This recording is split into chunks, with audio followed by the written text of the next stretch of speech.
Hello everyone, कैसे आप सभी लोग। आशा करते हैं सब लोग बहुत ही बढ़िया है। तो सबसे पहले तो थैंक यू सो मच, आप मेरे चैनल को देख रहे हैं, विजिट कर रहे हैं, यहाँ के वीडियोस को लाइक कर रहे हैं, इसके लिए बहुत बहुत थैंक यू।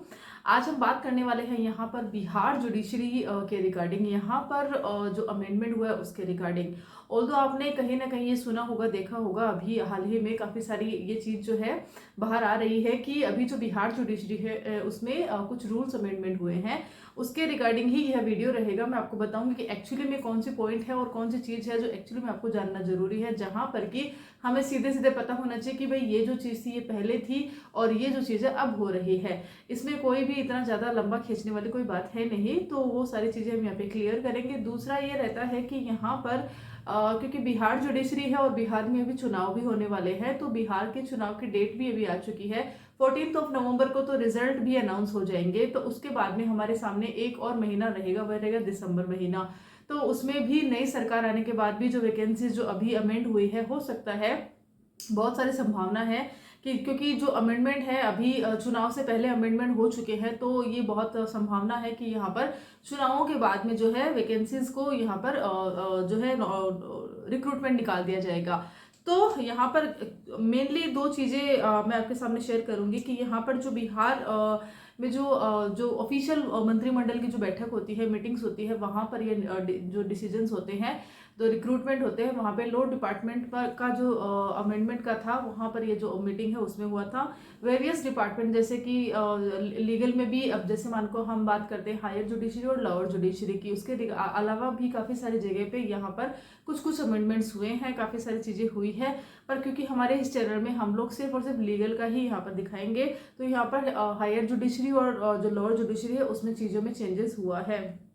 ठीक है, तो ये सारी चीज़ें हैं। अब यहाँ पर ये जो ऑफिशियल अपडेट है, जो अभी प्रेस नोट है, उसमें 4 अक्टूबर को ये जो प्रेस नोट है वह जो है आ चुकी थी, ऑफिशियली आ भी गई थी। पहले तो ऐसा था कि उसके बारे में सिंपली पेपर में आया था या बात आई थी, या तो उनकी खुद की जो ऑफिशियल अपडेट है वो उनकी वेबसाइट तक ही सीमित थी, लेकिन बाद में उन्होंने इसको प्रेस नोट करके बाहर सबको सर्कुलर कर दिया गया था, तो हमें वहाँ से सीधे सीधे ये इन्फॉर्मेशन फिर आ ही गई थी। उसके बाद में ये होता है कि यहाँ पर क्या चीज़ चेंज हुई है और पहले क्या चीज़ थी। तो देखिए, सबसे पहले जानना जरूरी है कि जो भी अमेंडमेंट रूल होते हैं, यहाँ पर जो बिहार जुडिशरी थी, यहाँ पर 1955 के रिक्रूटमेंट जब होता था, वहाँ पर 2 साल का एक्सपीरियंस, वो जो रूल्स बनाए गए थे जो जुडिशरी के रिगार्डिंग, वहाँ पे 2 साल का एक्सपीरियंस मांगा जाता था स्टूडेंट से, कैंडिडेट जो भी जुडिशरी में आ रहे हैं। और यही जो चीज़ है काफ़ी टाइम तक चलती आ रही थी। उसके बाद में जो ये जो रूल है इसको जो है चेंज कर दिया गया था 1959 में। एक्चुअली इसको खत्म ही कर दिया कि भाई नहीं, 2 साल का बंद ही करो आप 1959 में। तो देखिए, 1955 का जो स्टार्ट करके 1959 में इसको रूल को बंद ही कर दिया गया था, और उसके बाद भी जो सारी चीज़ें चल रही थी। अब अगर आपको पता है, क्योंकि हम सब जानते हैं कि जो जुडिशरी है उसमें अमेंडमेंट हुआ है पूरी ऑल ओवर इंडिया में। अभी अगर आप जो जुडिशरी में जा रहे हैं, सिविल जज एग्जामिनेशन अगर आप दे रहे हैं, तो आपके लिए 3 साल का मैंडेटरी एक्सपीरियंस जो है वो मैंडेटरी कर दिया गया है। मई 20 मई 2025 में जो आई थिंक ये जो अनाउंसमेंट है, जो जजमेंट है, ये अनाउंस हुआ था। उसके बाद से अभी सिक्किम जुडिशरी जो पहली जुडिशरी है, जहाँ पर कि 3 साल का एक्सपीरियंस जो है आ चुका है। अभी शायद दूसरी जुडिशरी बिहार ही रहने वाली है, क्योंकि अभी इसके बारे में जो है चर्चाएं शुरू हो चुकी है। ऑल्दो राजस्थान जुडिशरी भी इस बीच में आ सकती है।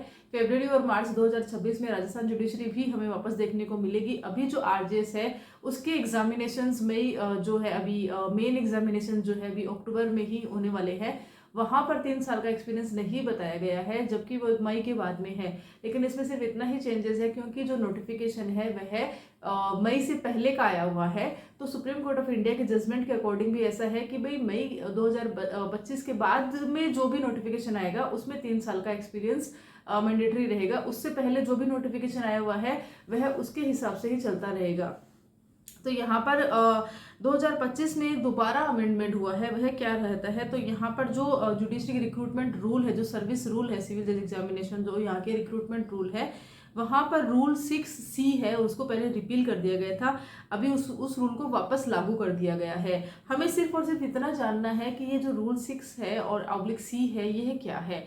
तो ये देखो सिंपल सा बोलता है कि यहाँ पर ये बोलता है कि जो प्रैक्टिस है वह ये प्रैक्टिस है सनद से रजिस्ट्रेशन से जो है बार की जरूरत नहीं होती है। यस, यहाँ पर सिंपली है कि भाई आपको जो है आपका यहाँ पे प्रैक्टिस दिखानी पड़ेगी, बिना प्रैक्टिस के आप जो है यहाँ पे नहीं आ सकते हो। सिंपली जो 59 वाला रूल था, अमेंडमेंट था, खत्म कर दिया गया, उसको वापस लागू कर दिया गया है। कौन सा लागू कर दिया गया है, तो यहाँ पर बता दिया गया है कि भाई आप जो है आपको यहाँ पे एक्सपीरियंस दिखाना पड़ेगा। क्वेश्चन ये भी आ रहा है कि एक्सपीरियंस का यहाँ पे 2 तरीके से एक्सपीरियंस काउंट होते हैं। पहला तो ये रहता है कि जिस दिन हमें सनद मिलती है, आपने देखो आपने LLB कंप्लीट कर ली, अब उसके बाद में आप रजिस्ट्रेशन कराते हैं अपने concern bar council, state bar council के पास में आप जो अपने डॉक्यूमेंट भेजते हैं और आपको वहाँ पे प्रोविजनल सर्टिफिकेट मिलता है जिसको कि हम सनद बोलते हैं। वह सनद में आपका एनरोलमेंट नंबर लिखा जाता है। लाइफ टाइम के लिए आपका एनरोलमेंट नंबर वही रहने वाला है, राइट। अब जो है वह रहता है। दूसरा ये रहता है कि अब आपको जो है प्रैक्टिस करने हैं तो आपको यहाँ पे बार मेंबरशिप लेनी होती है।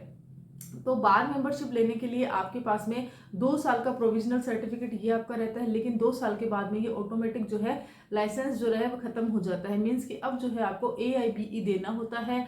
उसके बाद में उसको क्लियर करने के बाद में COP आने के बाद ही आप जो है मेंबरशिप के लिए वापस जा सकते हैं, अपना वकालतनामा लगा सकते हैं, अपनी पावर ऑफ अटर्नी लगा सकते हैं, आप डाइस पे जाके खड़े हो सकते हैं। सिंपल सा एक रूल है, ठीक है।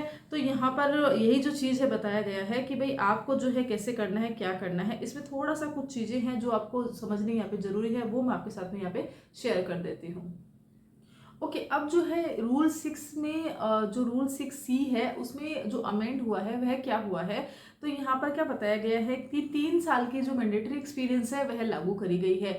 लेकिन इसमें भी एक चीज़ है, वह क्या है कि जैसे ही आपका एडवर्टाइजमेंट आता है वहाँ तक आपकी जो एक्सपीरियंस है वह 3 साल हो जानी चाहिए। मान के चलिए कि आपका जो ये नोटिफिकेशन है, बिहार जुडिशरी का जो नोटिफिकेशन है 5 दिसंबर को आता है, तो आपका जो है 4 और 5 तक जो आपका जो 3 साल का एक्सपीरियंस है वह पूरा हो जाना चाहिए। सिंपल सी इतनी सी बात है इसमें कि एडवर्टाइजमेंट डेट से पहले आपको 3 साल पूरे हो जाने चाहिए। अगर आपका 3 साल जो है यहाँ पे पूरा नहीं होकर 2026 में पूरा हो रहा है तो यहाँ पर आप एलिजिबल कैंडिडेट के रूप में नहीं देखे जा रहे हो, और आप जो है यहाँ पे 1 साल और आपको यहाँ पे इस जुडिशरी के लिए वेट करना होगा। आप इसमें नहीं जो है अपना फाइल कर सकते हैं। हाँ, बाकी जुडिशरी में आपको जैसे मंथ, क्योंकि मंथ के हिसाब से होता है कौन से, अगर मान के चलिए फरवरी 2026 में अपने 3 साल कंप्लीट करे हैं तो आपको जो है यहाँ पे RGS एग्जामिनेशंस जो होगी उसके नोटिफिकेशन आएंगे, वहां पर आप बैठ सकते हैं। लेकिन हाँ, बिहार जुडिशरी आपको अलाउड नहीं करेगी। तो इस तरह से आपके जो 3 साल, क्योंकि बहुत बॉर्डर लाइन है 3 साल, तो शुरुआती तौर पे आपको कई सारी जुडिशरी में मौका मिलेगा, कई में नहीं मिलेगा, ऐसा हो सकता है। तो नॉर्मली हम बिहार की ही बात कर ले तो यहाँ पे एडवर्टाइज डेट जो आती है उसके 1 दिन पहले तक आपके पास में 3 साल का एक्सपीरियंस जो है हो जाना चाहिए। अब है कि आपके पास में ये सारी चीज़ है, ठीक है। अब जो है आपने ये बता रखा है कि भाई अब जो आपको जो है ये कैसे आप जो है ये अपलोड करोगे, दिखाओगे कि भाई हमारे पास है। तो यहाँ पर बताया गया है कि आपके जो सर्टिफिकेट है, आपको नॉर्मली है कि अगर आप हाई कोर्ट और सुप्रीम कोर्ट में भी अगर आप काम करते हैं तो आपके पास में जो भी एडवोकेट साहब है जिनका कि खुद का एक्सपीरियंस जो है 10 साल का हो चुका है, उनसे आपको सर्टिफिकेट लेना है, और जो है जुडिशियल जो ऑफिसर्स होते हैं उनसे एंडोर्स करवाना है इस चीज़ को। और ये सारी चीज़ें बताई गई है, मेनली यही चीज़ है। और इसमें बहुत सारी है, देखिए बहुत लंबा है, प्रेस नोट है, काफ़ी सारे PDF में चीज़ें हैं, वो हमारा अमेंड की चीज़ें हैं। लेकिन हमारे लायक हम जितना समझ सकते हैं या हमें जितना काम आता है उसमें रूल 6C ही है जो इस वक्त हमारी एलिजिबिलिटी के सीधे सीधे आ रहा है। एज का इसमें कुछ भी अभी तक बताया नहीं गया है, और इसमें में भी एज का रिलैक्सेशन जब हमारे पास नोटिफिकेशन आ जाएगा तब हमें मिलना चाहिए, क्योंकि जब 3 साल का एक्सपीरियंस दिखाते हैं तो वहाँ पर एज का भी हमें थोड़ा सा मिलना चाहिए। वो सारी चीज़ें हैं। अब क्वेश्चन ये आता है एक्सपीरियंस का कि भाई हमारा जो एक्सपीरियंस है वह अगर मैं मान के चलिए मैंने मैं लॉ क्लर्क के रूप में काम कर रही हूँ तो क्या मेरा एक्सपीरियंस वहाँ पे काउंट होगा। मैंने वकालत नहीं करी है, मैंने 2 साल का प्रोविजनल के बाद में मैंने AIB वगैरह कर लिया है, COP भी, ये सब कुछ है, या तो मानो आपके पास ये सब कुछ नहीं भी है, ठीक है, लेकिन आपके प्रोविजनल सर्टिफिकेट के बाद में आप एज एन लॉ क्लर्क काम कर रहे हो और आपको 2 से 3 साल कंप्लीट वहाँ पे हो चुके हैं, तो क्या आप बिहार जुडिशरी दे सकते हैं? यस, न सिर्फ आप बिहार जुडिशरी बल्कि भारत की किसी भी जुडिशरी में आप एज अ लॉ क्लर्क, अगर आप कोर्ट में एज अ लॉ क्लर्क काम करते हैं तो आपका एक्सपीरियंस लॉ क्लर्क की जो सर्विस होती है फर्स्ट डे से, जो जब भी आपने शुरुआत करी उसी दिन से प्रैक्टिस के तौर पे ही आपको एज एन एडवोकेट के तौर पे ही वहाँ पे देखा जाएगा, तो वो जो है सीधा सीधा यहाँ पे काउंट होगा। दूसरा ये आता है कि आप कोई हायर जो है पढ़ाई कर रहे हैं, लाइक कि अगर आप मास्टर्स वगैरह कुछ कर रहे हैं तो क्या आप अपना एक्सपीरियंस वहाँ पे दिखा सकते हैं? तो देखिए इसमें सिंपल सी बात है, अगर आप 2026 में LLM कर रहे हैं, मास्टर्स कर रहे हैं और आप 2026 में अपना प्रैक्टिस दिखा रहे हैं, तो दोनों सेम ईयर में आपको दिखाने में इसको थोड़ा सा इशू आ सकता है। अगर कल को कोई चीज़ें क्लेम पे जाती है तो आप पे सीधा सीधा क्वेश्चन आता है यहाँ पे कि भाई आप जो है एक ही साल में दो चीज़ें कैसे कर सकते हैं, क्योंकि इंडिपेंडेंट, अगर आपने मेरे पुराने इसी चैनल पे पुराने वीडियोस देखे हैं तो आपको पता होगा कि मैंने अभी हाल ही में पब्लिश वीडियो बनाया था, एक वीडियो पब्लिश किया था जहाँ पर मैंने बताया था सुप्रीम कोर्ट ने सीधे सीधे कहा है कि वकालत का मतलब वो नहीं है, वकालत का मतलब सिंपल सा है कि आप इंडिपेंडेंट वकालत ही करो, आपको रेगुलर प्रैक्टिस में ही आना है। आप भले ही आप उसमें रेगुलर में कैसे भी अपने हिसाब से आप करें, लेकिन हाँ उस टाइम पे आप दूसरा कोई डिग्री या कुछ चीज़ अटेंड नहीं कर पा रहे हो, ये आपको दिखाना है। तो ये सारी चीज़ें हैं। बाकी इस पर पूरा डिटेल वीडियो मैंने बना के रखा है कि कौन जो है एलिजिबल होते हैं, किसका एक्सपीरियंस काउंट होगा, किसका नहीं होगा, तो ये जो वीडियो लंबा हो सकता है। बाकी अगर आप बैंकिंग सेक्टर में हैं, अगर आप सरकारी वकील में आ रहे हैं, तो आप सभी जो है 3 साल के एक्सपीरियंस में आप नहीं आ रहे हैं। अगर हाँ ऑल्दो 3 साल का एक्सपीरियंस के बाद में अगर आपने ये सारी चीज़ें करी है तो कोई इशू नहीं है, लेकिन हाँ 3 साल का एक्सपीरियंस नहीं था और उससे पहले ही आपने ये जो है सर्विस में आ चुके हो, तो वहाँ पर ये वाली सर्विस में आने के बाद इनका काउंट आपको जो काउंटिंग है, जो उसका जो लाभ है वो आपको यहाँ पर नहीं मिलेगा। और मेनली इसमें यही था, और इस PDF में कुछ ज़्यादा इतना कुछ है नहीं। तो बिहार जुडिशरी के रिगार्डिंग ये था एक ऑफिशियल अपडेट जहाँ पर कि अमेंडमेंट हुआ है। यहाँ पर अमेंडमेंट नॉर्मल है कि आपके जो हायर जुडिशरी और लोअर जुडिशरी दोनों में हुआ है, उसके अलावा अदर वेरियस डिपार्टमेंट में हुआ है।